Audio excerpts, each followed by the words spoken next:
Najprej jutranje zbiranje pred kabinsko žičnico. Večina pohodnikov se odloča za planinsko turo na Visoki Kanin, ki se ponaša z nadmorsko višino 2587 metrov. Višinske razlike zadnje postaje kabinske žičnice ne bo veliko, manj kot 400 metrov.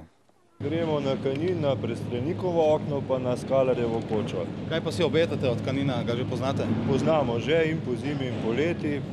Lep razgled, sonce, lepote hribov. Na Kanin. In kaj si želite recimo videti? Ja, razgled z Kanina, tisto je najbolj važno, dobiti malo čistega zraka. Najprej seveda bi upozorili na to, da pridete v praktično pol ure na višino 2220 metrov, kjer je prijetna temperatura, okrog 15 stopinj Celzija, in če pomislimo, da je v dolini 30, seveda je to prijetna osvežitev.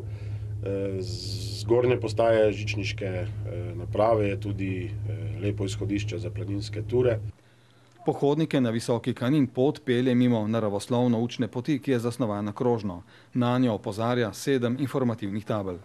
Na učno pot, Prestrelniška učna pot, videli smo, gremo pogledati, malo otroke v hribe odpeljati, malo začeti to gorniško vzgojo.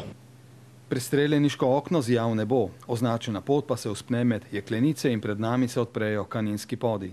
Zaradi kemičnega raztapljanja apnenca nastajajo značilni kraški pojavi tudi v visokogorju, tudi 1000 in več metrov globoka brezna.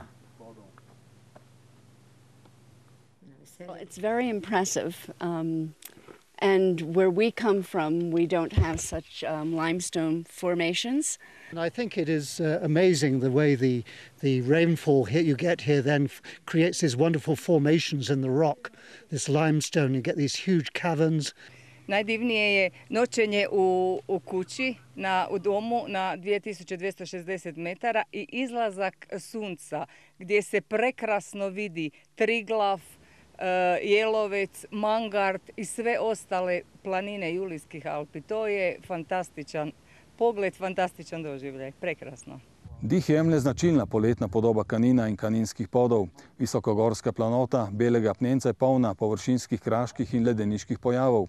Cilj večine pohodnikov pa je Visoki Kanin, do katerega je dobra ura in pol hoje.